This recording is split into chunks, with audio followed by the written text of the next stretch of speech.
So something that isn't on the list that I thought of today that was funny is how, how there's LV problems, and it's like the bare minimum problems, but it's the only problems that everybody always has, which are not really problems. I was thinking of how see previous videos. Yeah, there's like an LV checklist, or like the to-do list for everybody on the planet is identical, but we don't know that it's the same to-do list, which is basically like become enlightened and share the human experience with everyone.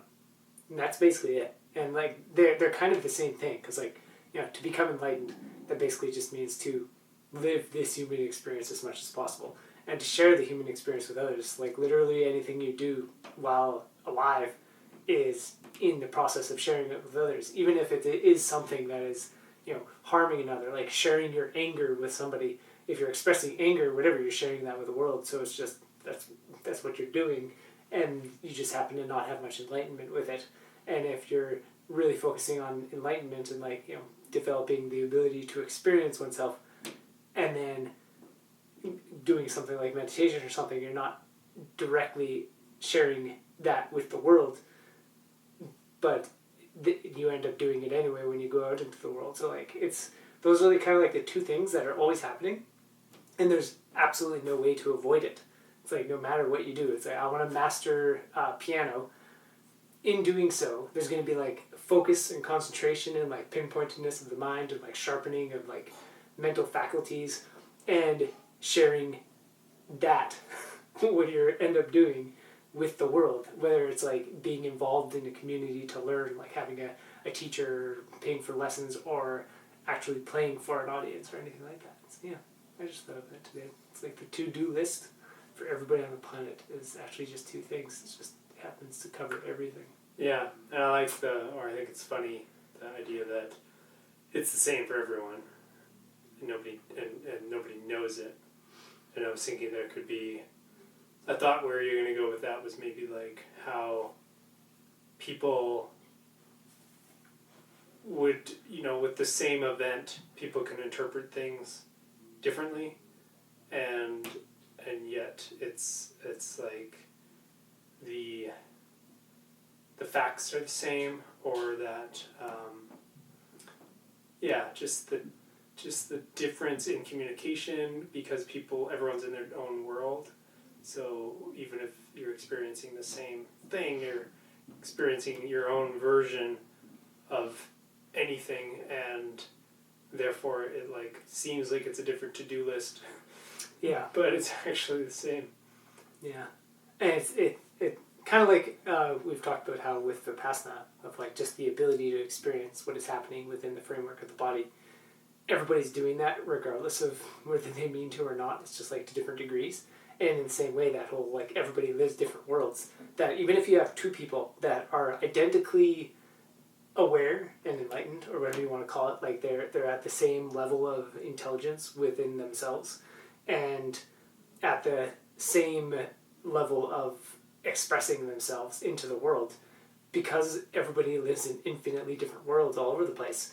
This one person could express themselves in one way and have one way of going about things, and the other person is completely opposite, even if they're at like the same level of enlightenment. Which I don't know if you ever really be able to tell, a level changes so quick. Yeah, it's like it's a fluctuating wave, but at the same time, it's like the almost, if you wanted to talk about levels or something, like the smarter somebody gets, the more, and not on like an intellectual sense, because most intellectual, the more enlightened that's still gets. Yeah, it's just getting lost in it too. The more enlightened somebody gets of like actual intelligence, then the more you can see all the different worlds at play, and that's like one of the biggest hurdles for like they're almost like, it's similar to that hurdle when like you ask a 5-year-old, they don't yet have the concept that other people don't have the same reference points that you do. Mm-hmm. And like as people grow up,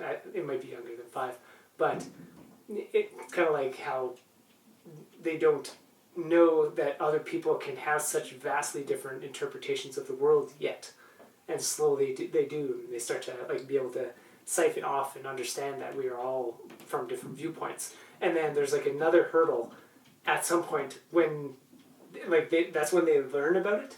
And then there's another huge hurdle that almost nobody gets to, which is applying that understanding to life, to, like, fully, where it's like you no longer anything, like, it's almost plays into that whole part of, like, even people growing up in high school and all that.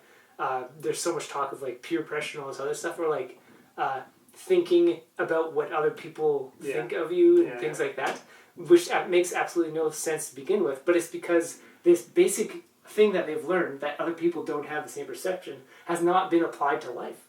So they think that other people can think anything like them about the same things, or think about the same things at all. Yeah. No matter how close, there's still going to be nuance and difference, let alone how dynamic it is. It is true. It is hard to even just thinking about it now, to realize just like it's like a different species. Like every human, every person is like an entirely different species than the next person. So if you take it into that frame, it's like, you know, this insect is not going to operate like this insect at all, or you know, the even more than species, but like different. Seeing different species sounds like an extreme, but it's not, because it's more like a starting point. Yeah. It's like if you were to look at, say, a squirrel and a badger, they're both animals that live in forests, whatever. That's like, why I said like it's almost too similar still. Yeah, like there's you would not expect a badger to jump from a tree and go like that's not what a badger would do, and people are that dynamic and different apart, and it's like it seems like an extreme, like different species. Are we really different species? But then you look at one human and be like, wow, there is so much to them.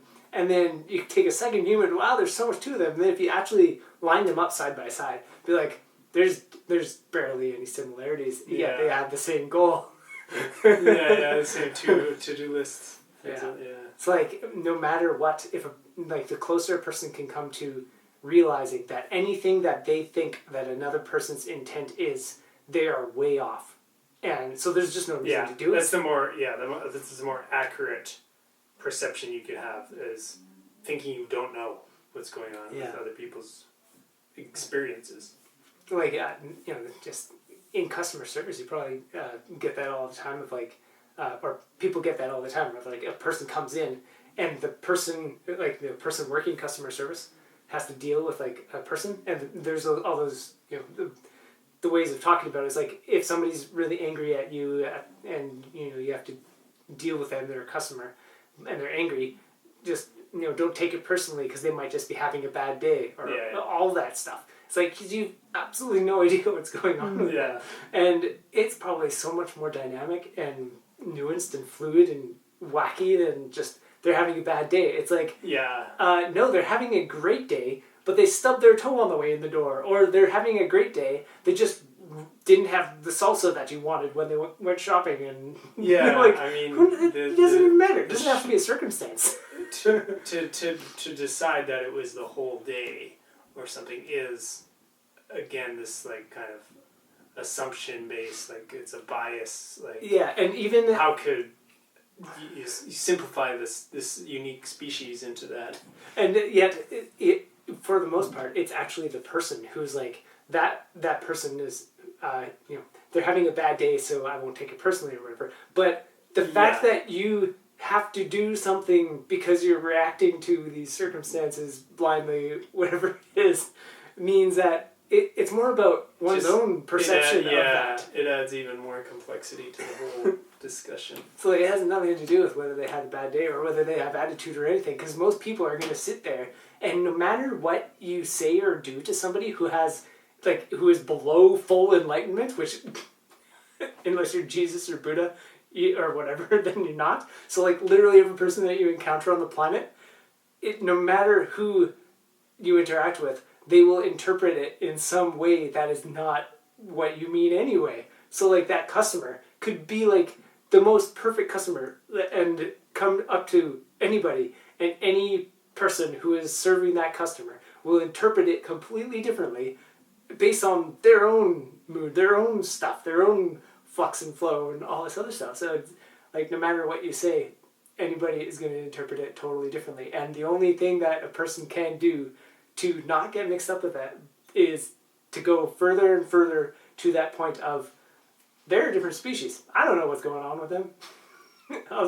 This is where we are. Yeah. This is what's happening. This is what they said and what's going on. Duh, that's it. You just go with that. And then it becomes more objective, like, you know, we're watching this new snake species. What does it do? And you know, Yeah. we don't know. And We just watch. And it's funny because it becomes objective, and at first, if somebody's trying to like practice that and force themselves into it, or like get more balanced and aware with the moment, it will almost have a sense of like they almost feel like they're trying to be more robotic or something.